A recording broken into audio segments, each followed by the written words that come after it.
Oke, pemirsa, selamat datang di Bebas Bicara, sebuah forum yang meresonansikan suara-suara kebebasan di alam demokrasi kita yang akan kita sampaikan secara lugas dan bertanggung jawab. Bersama gua Arsy Haikal. Dan saya Andi Anggana. Kini Bang Arsy kita kedatangan Ko Beni Supami. Luar biasa. Ya.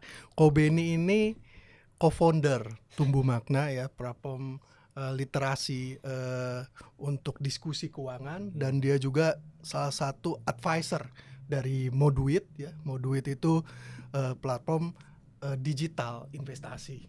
Terima kasih Pak Ko Beni sudah hadir di sini, dan kita hari ini akan membahas yang benar-benar penting ya, isu sedang hangat tentang magnet dari ibu kota Nusantara. Oke, berarti kalau narasumbernya adalah seorang advisor keuangan, ini kita akan mendiskusikan hal-hal yang berbau dengan investasi, keuangan dan sebagainya, benar gitu Bang Iya, Andi? ini penting banget nih. Oke. Karena IKN ini jadi magnet sekarang ya. Magnet bagi para ekonom ya, para investor ya. Dan saya baru dapat kabar itu dari informasi di berita ya. Ada pemberitaan bahwa saat ini ya, per 18 Juli 2024 itu IKN mendapatkan LOL. LOL itu letter of intent. 424 daripada para investor. Artinya ini kan besar banget ya. Dari berbagai negara? Enggak, dari dalam keseluruhan. Oke. 424 yang ingin investor. LOL itu kan salah satu indikator bahwa satu hal yang bisa diinginkan oleh investor gitu. Dan investor itu saat ini sedang tertarik ya, bergairah dan tertarik untuk invest di IKN berarti gitu. Ya, seperti itu. Dan gimana nih pandangannya Ko Beni nih melihat 424 dari LOL itu? Oke, sebelumnya terima kasih buat Mas Andi dan Mas Arsy ya. Seperti judulnya, ini bebas ya. Bebas bicara ya, bebas nih. Dan kita juga nggak bahas mengenai aspek politiknya gitu ya. Ya. Sekali lagi ini adalah suatu mega proyek ya, yang menurut kami ya itu bisa memberikan dampak manfaat yang sangat luar biasa. Yes. Gitu ya. Mengenai tadi Mas Andi bilang ada ketertarikan dari investor, itu betul ya. Coba kita mesti ngelihatnya dari kerangka yang positifnya ya. Soalnya kalau di lapangan, di media, oh ini investornya ini begini belum masuk atau apa gitu ya. Domestik itu sudah banyak yang menyatakan minat dan mereka akan invest di IKN ya. Asing itu akan menyusul ya. Sekali lagi yang tadi Mas Andi bilang itu angka itu sah ya, itu menunjukkan minat bahwa ada ketertarikan terhadap IKN ini. Tentu dalam perkembangannya juga kita melihat progresnya di awal-awal ya, ini kan proyek pertama kali ya. Dan ya kalaupun ini berhasil, dan ini akan menjadi dampak yang sangat luar biasa gitu ya.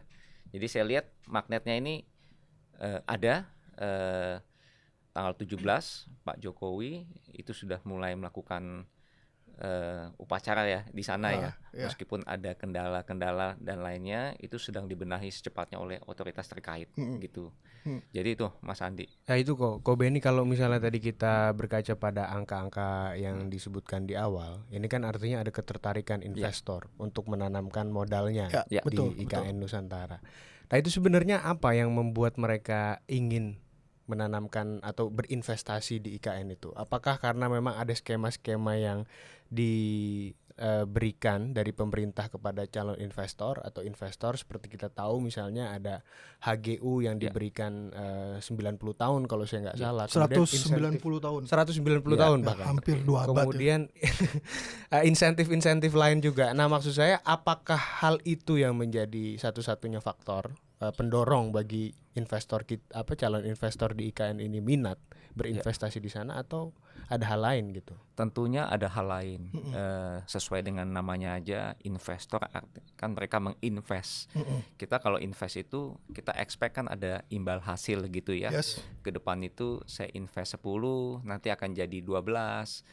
Nah, ini yang hitung-hitungan dari investor itu, mereka melihat bahwa ada potensi yang baru. Seperti yang kita ketahui, pusat ekonomi ini kan sebelumnya terpusat di Jakarta dan Jawa sentris. Ya, betul. Dan Indonesia Tengah ataupun Timur ini menyimpan potensi yang luar biasa. Dan juga kenapa ini jadi menarik sekali, bahwa dengan mereka invest itu mereka bisa mendapatkan imbal hasil kedepannya yang mereka sudah perhitungkan maksimal, dan tentunya didukung oleh privilege yang tadi tuh, yang ada HGU 190 tahun dan juga ada kepastian hukum yang lainnya. Makanya ada Undang-Undang Nomor 3 tahun 2022 ya, itu kan memberi satu payung hukum bahwa ini adalah proyek berkelanjutan gitu. Jadi saya tadi mau tambahin juga bahwa Pak Jokowi juga beserta otoritas terkait itu merancang kota ini nggak cuma sekedar ibu kota ya. Kita lihat di sini ada penggunaan renewable energy ya, dan juga green economy. Habis itu juga betul, perpaduan juga dengan teknologi. Benar-benar ini menjadi kayak semacam suatu hal yang tonggak yang baru gitu ya. Kenapa kalau misalkan di luar negeri itu kita bisa ngelihat, contoh di Australia itu ada Canberra ya, di US itu ada Washington DC gitu, dan itu efektif gitu ya. Itu yang investor ngelihat, ini ada satu magnet nih, makanya mereka juga interesting gitu ya. Dan tentunya kita akan melihat angka ya ke depannya ya, Mas Andi ya, Mas Arsy ya, gitu. Terus kemudian Ko Beni, kalau misalnya kita lihat dari data tadi dan juga kan sekarang juga sedang berjalan pembangunan di IKN toh kan, ada tahapan-tahapan itu juga. Kalau dari analisa dan riset yang dilakukan Ko Beni, sebetulnya sudah berapa ya, entah ini nanti akan dijelaskan angka per angka atau seperti apa, tapi sudah berapa banyak sih sebenarnya investasi swasta ataupun dari luar negeri yang sudah masuk ke IKN? Oke, untuk angka saya belum dapat data yang resmi ya, tapi untuk yang investor domestik gitu ya, itu mereka sudah menyatakan ketertarikannya, dan mereka beberapa kali melakukan kunjungan ke IKN. Yang terakhir memang dari grupnya BCA ya, mereka udah melakukan yang namanya groundbreaking gitu. Cuman poinnya nih Mas, yang saya mau sampaikan ya, ini bangun ibu kota Nusantara ini bukan kayak cerita yang didongeng-dongeng nih, dalam satu malam, betul, dalam satu malam tiba-tiba berubah semua investor masuk. Ini perlu proses, dan juga kita ketahui kita kan sedang masuk dalam proses transisi ya. Nanti bulan Oktober ini kan ada pemerintahan yang baru, dan itu memberikan kepastian juga nih untuk investor itu untuk masuk gitu loh. Jadi yang saya lihat begitu ya, mengenai jumlah domestik itu udah ada ya. Tapi kalau yang dari asing pun juga saya lihat mereka lagi nunggu sih ya, nanti sampai ada kepastian di bulan 10 nih pelantikan gitu ya. Dan sebenarnya perlu diluruskan juga bahwa ini kan tahap pertama ya. Dan tahap pertama ini kan nggak bisa kemudian kita bilang 15% prosesnya kan. Bahkan sekarang ini Ko Beni tadi kita ngobrol-ngobrol sebelum masuk ke sini katanya udah hampir 90% kan. Itu bisa diluruskan bahwa ini tahap pertama dan kemajuannya sudah signifikan, dan kalaupun masih ada yang kekurangan itu kan sedang diperbaiki. Oke, mungkin 15%, bukan mungkin ya, sudah dijelaskan oleh Pak Jokowi 15% ini untuk keseluruhan. Total ya. Kalau untuk tahap pertama itu bahkan sudah menyentuh hampir 90%. Gitu. Jadi sebenarnya udah on track ya. Meskipun ada kayak kemarin ada kendala air bersih ya, itu, dan itu kan karena ada masalah cuaca gitu ya. Jadi soal angka ini mengenai 15% ini banyak yang salah persepsi juga di lapangan. Dibilang, waduh, kok cuma 15% dari 100? Padahal ini proyek yang jangka panjang, berkesinambungan. Perlu waktu 20-15 tahun untuk benar-benar bisa membangun ibu kota Nusantara ini. Gitu. Coba sekali lagi kita lebih ngelihat dari aspek yang lain ya, Mas Andi ya, Mas Arsi ya. Banyak yang diskusi sama saya. Mereka selalu menekankan kok ini belum cuma 15%. Kok ini belum bisa pindah nih tanggal 17 Agustus nih. Kenapa kita nggak bahas dari sisi dari pemanfaatan ekonominya gitu. Contoh, kok jarang yang bahas sih mengenai tenaga kerja yang terserap, baik tenaga kerja lokal maupun di sekitar Kalimantan Timur. Itu impact sekali loh. Jadi pembangunan infrastruktur dan juga pelayanan publik seperti kesehatan, rumah sakit gitu ya, jembatan, itu kan sebenarnya membawa dampak ya bagi Kalimantan Timur di sekelilingnya. Ya, sebutannya multiplier effect ya. Sama kayak Jakarta, kita sebutnya Jabodetabek. Lihat deh, Bekasi, habis itu Depok, Tangerang, itu kan wilayahnya berkembang gitu. Dan juga banyak inovasi-inovasi baru itu yang bisa dilakukan di IKN. Seperti yang tadi saya bilang, ini tanggal 29 Juli tadi saya ada baca ya, itu udah mulai uji coba Sky Taxi ya dari Hyundai ya. Maksudnya banyak hal yang manfaat ekonominya banyak gitu ya. Cuma kita lebih cenderungnya lebih ngebahasnya, loh kok ini cuma 15% nih IKN nih, dan itu juga salah dikutip lagi. Itu kan keseluruhan ya. Gitu. Ya, dan kalau dibilang tadi bahwa ini akan menyerap tenaga kerja yang lumayan besar di Kalimantan dan juga akan memperbaiki, juga akan mengembangkan potensi-potensi ekonomi di Kalimantan. Berarti kan sebenarnya bisa dong gravitasi pertumbuhan ekonomi ini akan keluar dari zona Jawa kemudian Kalimantan, dan ini bisa kemudian bakal membuat kesejahteraan di perbatasan-perbatasan kita dengan negara-negara tetangga ini meningkat, dan efeknya bakalan ke ekonomi nasional lagi, Pak. Sebenarnya lebih luas dari itu lagi, Mas Andi. Ya, jadi saya udah lihat ya petanya Kalimantan Timur itu kenapa dipilih itu ya. Itu benar-benar pemerintah itu bisa membagi perhatian Indonesia Barat, Tengah, Timur itu dengan proporsional. Dan juga Mas Arsi, Mas Andi, seperti yang kita ketahui, ekonomi global itu dalam tahun-tahun terakhir ini sedang tidak baik-baik saja. Dengan dilancarkannya IKN gitu ya, itu kita expect ekonomi kita itu akan jauh lebih lebih bertahan gitu ya. Jadi ada something happen sama geopolitik itu bisa apa yang kita bangun di IKN itu bisa lebih menenangkan gitu loh. Dampaknya itu lebih kecil terhadap ekonomi kita untuk saat ini gitu loh. Jadi lebih ngeliat jangka panjang ya. Lebih tepatnya tadi Mas Andi bilang ada dampak gak nih buat ekonomi nasional gitu. Bukan nasional lagi, justru diperkirakan kita bisa SDM kita ya Mas ya. Dengan adanya nanti ibu kota Nusantara ini, pelatihan-pelatihan pihak-pihak swasta, dan juga yang saya senang itu adalah pemerintah, swasta, dan masyarakat lokal ini bisa ambil peran penting gitu loh. Jadi SDM kita itu kan terkerek ya. Betul, bisa naik kelas gitu loh.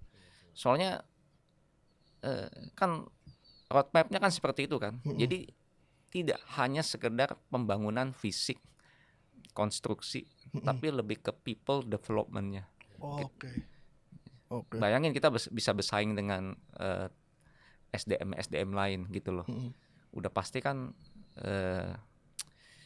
saya expect itu juga ini bisa menjadi kayak semacam kota yang basisnya teknologi gitu kan. Ini kan juga bisa kasih dampak ke sekelilingnya gitu loh. Jadi bisa contoh juga ya buat kota-kota lain gitu. Jadi powerful sekali Mas Andi, Mas Ardi. Ya kok Beni, tadi kan udah disebut juga kalau misalnya infrastruktur yang menjadi penunjang satu kota itu penting, dan juga apalagi IKN ini mengusung konsep kota berkelanjutan, teknologi dan lain sebagainya. Kemudian tadi juga udah ada Sky Taxi ya, uji coba Sky Taxi. Artinya kan ini kalau kita forecasting future, ini kan berarti ini benar-benar kota yang futuristik lah kira-kira begitu. Nah, ini juga kan memancing investor yang lain juga saya kira kan dengan model yang seperti itu tadi. Nah, pertanyaannya begini kok. Seberapa secara psikologi gitu ya, secara psikologi investor, karena Kobe ini juga sebagai pengamat investasi dan juga advisor, itu apa sih sebenarnya yang bisa dia gua mau invest di sana gitu. Dengan tadi dengan fakta yang kita lihat begitu gitu. Udah banyak nih kemajuan. Mungkin bisa mendorong investasi yang lebih besar lagi masuk ke dalam IKN. Secara psikologi kalau kita lihat apa yang menjadi pendorong untuk investor-investor ini masuk kok? Yang pasti peranan pemerintah ini sangat penting. Artinya di sini pemerintah langsung turun tangan ya untuk mengatasi hambatan-hambatan. Nah, yang kedua itu kepastian hukum ya. Yang tadi itu sangat penting. Tadi saya udah sempat mention bahwa ada payung kan ini kan Undang-Undang Nomor 3 2022 ya. Ya ini kan sebenarnya untuk lebih menenangkan investor bahwa mau siapapun pemimpinnya ya akan dilanjutkan. Gitu. Nah, yang ketiga selain itu adalah privilege yang tadi kita sempat sebut salah satunya mengenai HGU. Insentif itu. Ya, mungkin pada tanya kenapa sampai 2 abad seperti itu. Ya sekali lagi ya saya kutip dari otoritas terkait, itu kan sekali lagi bentuk memberikan kepastian kan untuk investor kan. Jadi dibagi 2 tahap tuh yang saya lihat tuh 95 tahun, 95 tahun.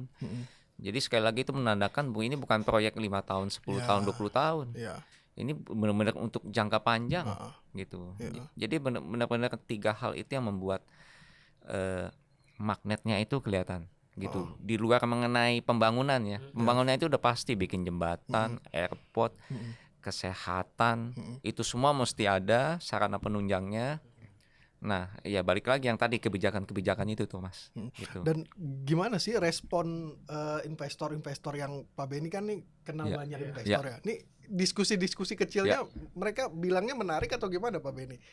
Ya tentu yang dilakukan awal-awal yang memang baru pertama kali itu banyak pertanyaan gitu ya. Wajar lah ya. Ada yang skeptis. Ini apa sih nih ibu kota Nusantara nih? Kenapa Jakarta begini. Biasalah. Kita udah lama ya. Saya orang Jakarta gitu ya. Jadi udah kebiasaan, udah kena macet, udah apa. Nah, tapi kalau nggak mulai saat ini mau kapan? Beban Jakarta itu udah sangat berat. Bayangin pusat ekonomi, pusat teknologi, pusat bisnis, pemerintahan, politik menyatu semuanya. Dan soal IKN ini kan sebenarnya kan bukan zamannya Pak Jokowi aja kan. Dari tahun 1957 itu udah sempat mau dipindahkan ke Kalimantan. Karena waktu itu kita juga masih baru merdeka lah ya.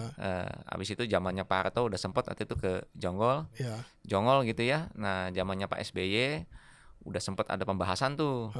Nah, zamannya Pak Jokowi betul-betul dieksekusi gitu ya.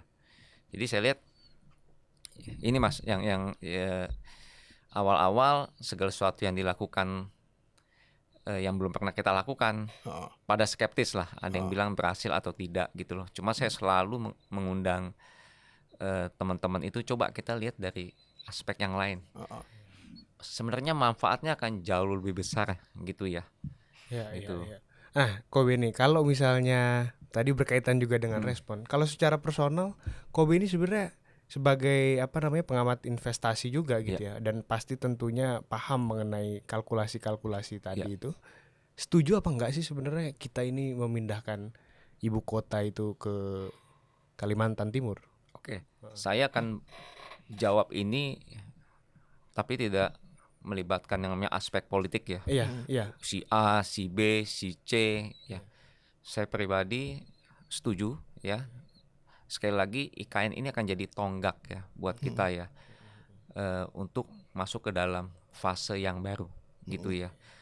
Dan saya dari teman-teman di capital market itu melihatnya apabila ini berjalan dengan baik gitu ya, ini tuh bisa leverage kita punya PDB, pertumbuhan ekonomi, dan itu akan dampaknya ke capital market juga gitu. Bisa sebut angka nggak? Bisa di rata-rata berapa kalau ini udah berjalan dengan baik? Kami masih dalam proses research ya, Mas Andi ya.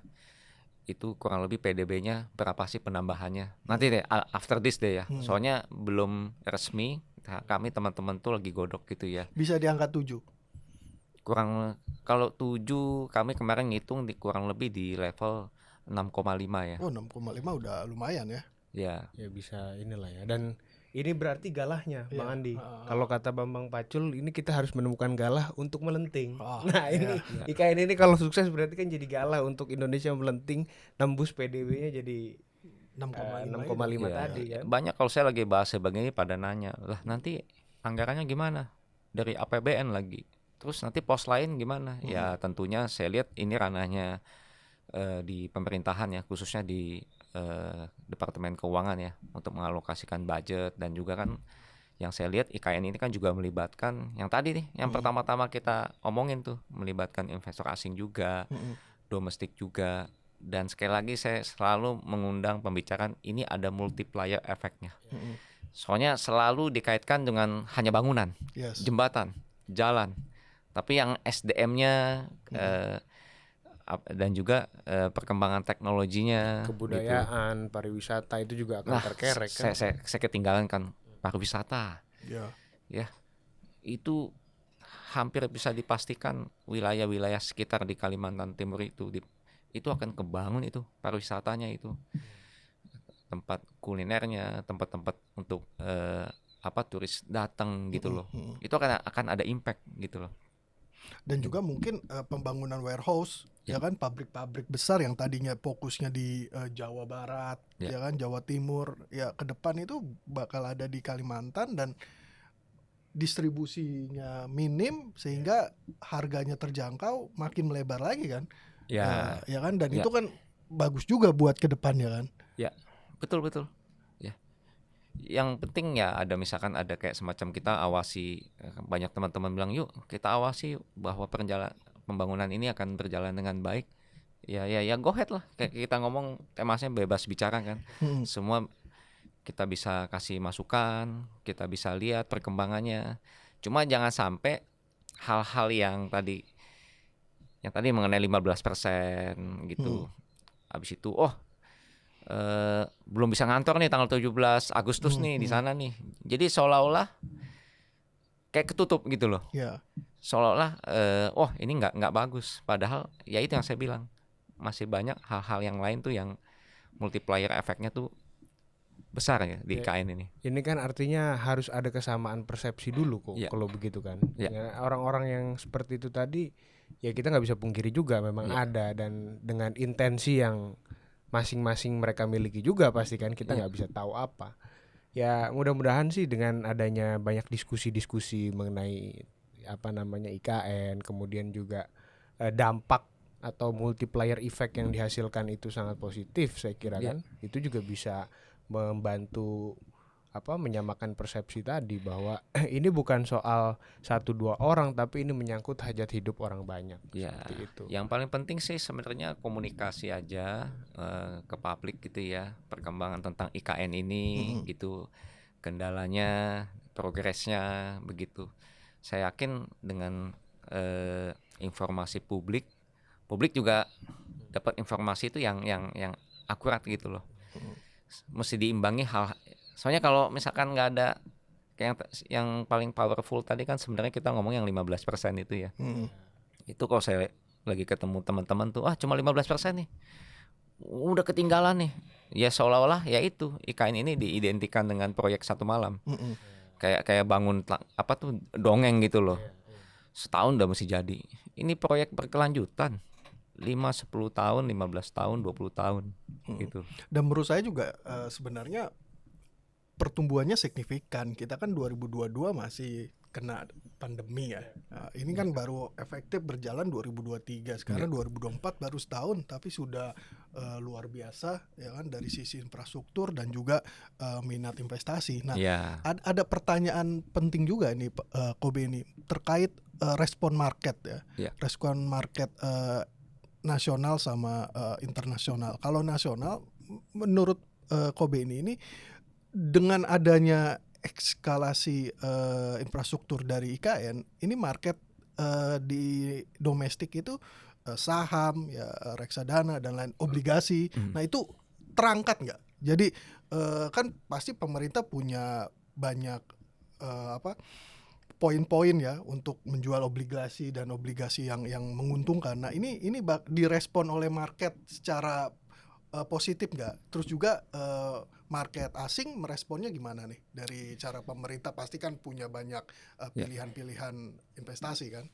Ya sebenarnya kita lihat perkembangan IKN sampai untuk saat ini ya belum kelihatan dampak langsung ke capital market. Itu kan sebenarnya balik lagi ya ke depan dengan nanti ada pertumbuhan PDB ya, pertumbuhan ekonomi ya, itu impactnya itu akan kelihatan gitu loh. Soalnya terlalu dini ya, kita expect bahwa dibangun gedung, dibangun istana, and then kita punya stock market naik gitu loh, indeks harga saham gabungan naik gitu. Tapi ya ini yang saya bilang ini fondasinya. Dan tadi sempat kita mention bahwa ekonomi global itu 5 tahun terakhir itu fragile gitu. Dan kita udah tahu ke depan akan seperti itu gak? Tidak tertutup kemungkinan. Jadi perlu dibikin suatu terobosan supaya ekonomi kita itu lebih solid gitu loh. Gitu ya, salah satunya pengembangan daripada IKN ini gitu. Tapi respon di luar itu misalkan diskusi-diskusi sesama para investor itu gimana Pak Benny? Melihat kita kan nggak melihat, kalau investor kan nggak melihat 1-2 tahun kan, dia melihat 10 tahun, 20 tahun ya, obligasi-obligasi yang kemudian kedepannya akan ditawarkan itu kan pasti menarik. Ya obligasi ini kan sebenarnya udah pemerintah kan 3 tahun terakhirnya cukup gencar gitu ya, dan kasih imbal hasil yang cukup tinggi menarik ya. Tapi kalau untuk obligasi ini Mas lebih ke kaitannya lebih ke suku bunga sih. Gitu, lebih ke suku bunga. Tapi kembali lagi mengenai stock market gitu ya, equity gitu. Nanti kaitannya ke depan gitu ya. Apabila proyek ini berjalan dengan baik gitu ya, pemerintah juga bisa mengalokasikan budget yang sehat gitu ya di anggaran, postur anggarannya ya. Saya yakin ini IKN itu akan kasih dampak gitu ya ke IHSG gitu ya dalam jangka waktu ke depan ya, 3-5 tahun ke depan gitu ya. Supaya saya ngomong gini jangan sampai tuh kita kejebak. Bangun gedung, bangun istana, infrastruktur, nanti IHSG naik. Nah, IHSG itu kan sebenarnya lebih ke nanti salah satu multiplier efeknya daripada si IKN ini gitu. Kalau dari segi anggaran sendiri Kobe nih, ini sudah tepat atau belum sih sebenarnya pemerintah tadi menggunakan skema bukan dari APBN tapi dari investasi swasta gitu. Menurut Kobe ini seperti apa? Ya sebenarnya memang yang sehat itu melibatkan daripada APBN, swasta, asing. Makanya kan pemerintah kan bagi kan posturnya kan. Ya ini kan yang lagi di ramai kan. Ini dari APBN aja gak nih? Nah pemerintah saya meyakini kok lagi menarik minat gitu ya. Salah satunya yang tadi kita bahas tuh mengenai HGU. Ya porsinya itu pemerintah udah pikirkan baik-baik gitu ya, dan dibilang udah sehat ya, saya ngelihatnya cukup baik ya untuk saat ini ya. Berarti gitu. Strategi pemerintah dengan menarik panjang HGU itu bagus dong. Ya ini kebijakan yang direspon positif oleh investor. Saya ngelihatnya gini ya, ini kan IKN ini suatu hal yang baru dan perlu strategi khusus. special treatment lah. Kita mau bikin sesuatu yang wah, tapi langkahnya biasa aja, ya nggak make sense juga. Betul. Kita perlu ada suatu terobosan gitu. Nah, kita lihatnya dari sisi itunya tuh, Mas, gitu. Dan dari sisi itu pemerintah sudah on the track untuk memberikan keleluasaan kepada para investor. Ya, untuk saat ini pemerintah saya lihat sudah melakukan ini ya, fungsinya dengan semaksimal mungkin ya. Ya tinggal nanti ada privilege apa lagi untuk membuat investor itu masuk. Itu yang kita support lah di situ lah. Ya. Dan Pak Benny mungkin ngelihat para investor ini saat ini gairahnya kan pasti akan berlomba-lomba di 3 tahun ke depan nih, 3 tahun 5 tahun ke depan nih, dan pasti ini makin cantik nih IKN nih. Nah ini apa lagi yang ditunggu oleh investor-investor yang menurut Pak Benny dalam diskusi dengan para investor nih? Ya, yang pasti investor itu lebih ngelihat yang namanya kepastian kebijakan daripada pemerintah, situasi politik yang stabil, nggak jauh-jauh dari situ. Ya, jadi kalau misalkan ada kebijakan-kebijakan yang berubah-berubah, itu investor tuh takut tuh. Makanya tadi sempat saya mention juga. Bulan 10 itu kan nanti kabinet kan akan ketahuan ya. Nah itu memberikan kepastian nih buat investor nih. Jadi saya bisa memahami dalam sebelum bulan 10 ini kok banyak yang kritisi juga. Ini mana nih belum sesuai dengan yang diekspektasikan. Kami melihatnya ini sedang dalam masa transisi.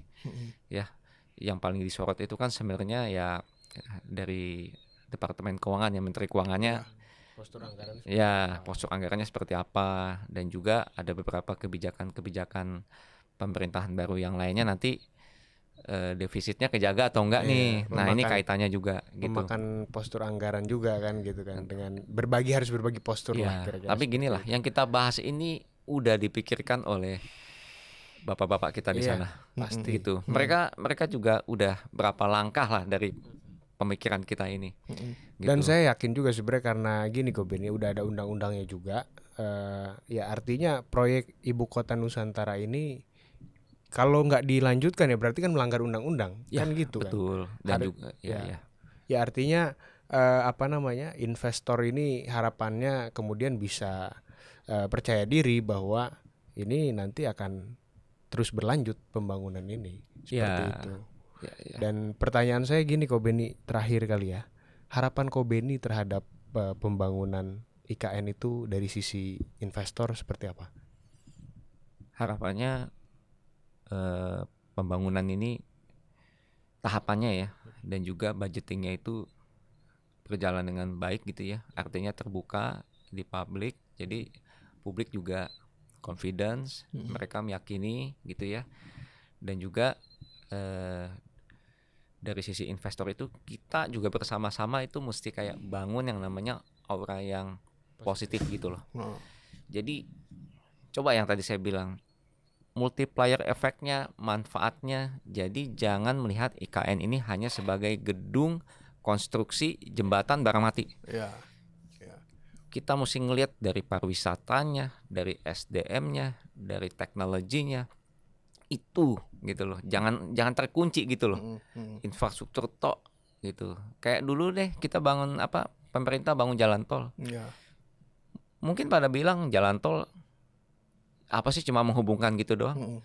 Multiplier efeknya itu baru berasa itu 3-4 tahun lagi. Biaya distribusi tertekan. Iya, kita lihat di sepanjang logistik murah. Betul. Efisien. Dan juga banyak tempat-tempat yang tadinya bukan jadi tempat wisata, sekarang apalagi di Jawa tuh saya lihat tuh. Ya, luar biasa tuh berkembangnya tuh. Kalau waktu itu jalan tolnya nggak ada ya, saya yakin nggak sepesat saat ini. Cuma memang pas lagi dieksekusi rencana itu, ya kita belum melihat sih soalnya manfaatnya. Baru kita lihat 3 atau 4 tahun lagi. Nah itu tuh. Coba deh kita lihatnya dari situ deh. Kita jadi omongan ini kan supaya menciptakan aura yang positif. Tentunya kalau di tengah-tengah ada kayak semacam hal-hal yang perlu dikasih masukan, dikritisi, yuk namanya aja udah bebas bicara ya, kita ngomong aja gitu. Berarti IKN cuan untuk semua ya, bisa dibilang gitu ya? Betul.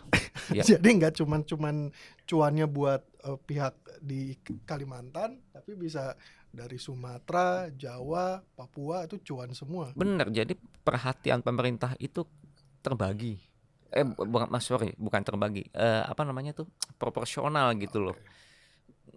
Makanya di Kalimantan Timur itu di tengah-tengah tuh Mas. Saya lihat petanya itu.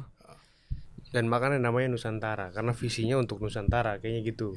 Bu Andi. Siap. Thank you Pak Beni, Beni sudah hadir di Bebas Bicara. Makasih juga Ko Beni udah hadir di Bebas Bicara. Kita akan bertemu di episode-episode selanjutnya tentunya dengan narasumber dan tema-tema yang berbeda. Sampai jumpa di Bebas Bicara selanjutnya.